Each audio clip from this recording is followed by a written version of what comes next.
आदाब दोस्तों। सोचो रात के 3 बज रहे हैं और मिडिल ईस्ट के आसमान में डोजन्स ऑफ मिसाइल्स लॉन्च होते हैं। सायरन बजने लगती है और लोग पैनिक होकर घरों से भागकर बंकर की तरफ जाते हैं और कुछ ही सेकंड बाद एक्सप्लोजन। ये कोई नॉर्मल अटैक नहीं था, ये था ईरान और इसराइल के बीच का डायरेक्ट कॉन्फ्रंटेशन जिसका दुनिया को कई सालों से डर था। लेकिन सवाल ये है कि आखिर ईरान और इसराइल दोनों आपस में इतने बड़े दुश्मन कैसे बन गए। आइए जानते हैं आज की इस वीडियो में।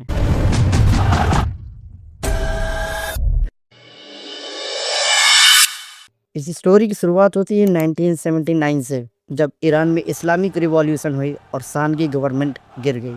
उसके बाद ईरान की पावर आई आयतुल्ला अली खामेनी के पास। वहीं से ईरान ने इसराइल को अपना सबसे बड़ा दुश्मन डिक्लेयर कर दिया। ईरान का मानना है कि इसराइल का एग्जिस्टेंस ही गलत है, जबकि इसराइल को डर है अगर ईरान न्यूक्लियर वेपन बना लेता है तो इसराइल को खतरा है आगे। इसी वजह से दोनों कंट्रीज के बीच कई सालों से शैडो वॉर चल रही थी। कभी साइबर अटैक तो कभी सीक्रेट ऑपरेशन और तो कभी मिस्टीरियस असैसिनेशंस।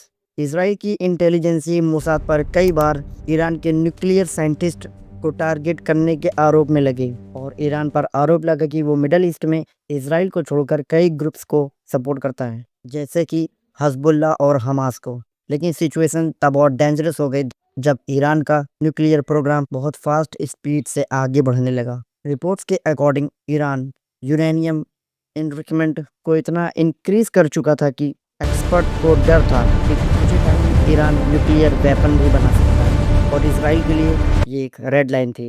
इसराइल ने कई बार ओपनली वार्न किया, अगर ईरान न्यूक्लियर वेपन बनाने के करीब पहुंच गया तो इसराइल मिलिट्री एक्शन लेने से पीछे नहीं हटेगी। और फिर एक दिन वही हुआ जिसका डर था। ईरान ने इसराइल की तरफ 100 ड्रोन्स और बैलिस्टिक मिसाइल्स लॉन्च कर दिए। ये अटैक हिस्ट्री के सबसे बड़े ड्रोन अटैक में से एक माना गया है। इसराइल ने अपने फेमस आयरन डोम डिफेंस सिस्टम से काफ़ी मिसाइलों को हवा में ही डिस्ट्रॉय कर दिया, लेकिन फिर भी कुछ मिसाइल सिटीज़ के पास गिर गई से सिचुएशंस और भी ज़्यादा डेंजरस हो गई। इसराइल ने क्लियर कर दिया कि इसका जवाब दिया जाएगा और फिर शुरू हुआ retaliation, air strikes, convert operation और सीक्रेट अटैक्स। मिडल ईस्ट में टेंशन इतनी बढ़ गई कि दुनिया की बड़ी कंट्रीज भी इस कॉन्फ्लिक्ट में इनडायरेक्टली इन्वॉल्व हो गए। यूनाइटेड स्टेट ओपनली इसराइल के सपोर्ट में खड़ा हो गया, जबकि ईरान को सपोर्ट मिलने लगा रीजनल ग्रुप्स और कंट्रीज से।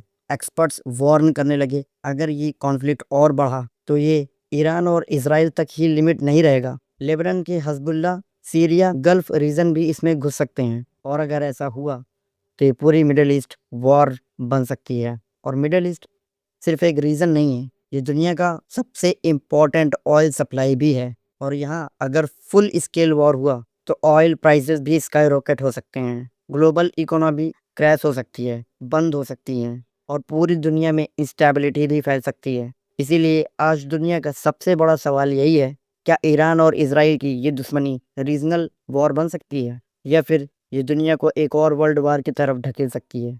फिलहाल एक बात क्लियर है, मिडिल ईस्ट में चल रही ये टेंशन सिर्फ 2 कंट्रीज की स्टोरी नहीं है, ये एक ऐसी चेस गेम बन चुकी है जिसमें हर मूव का इम्पैक्ट पूरी दुनिया पर पड़ सकता है। और सबसे डेंजरस बात, इस गेम का नेक्स्ट मूव क्या होगा ये अभी तक किसी को नहीं पता। दोस्तों, अगर आपको मेरी वीडियो अच्छी लगी हो तो प्लीज़ शेयर, लाइक, कमेंट ज़रूर कीजिएगा और दोस्तों को बताइएगा मेरी वीडियोस के बारे में। प्लीज़ सब्सक्राइब कीजिए और दूसरों को भी सब्सक्राइब कराइए। मिलते हैं नेक्स्ट वीडियो में, तब तक के लिए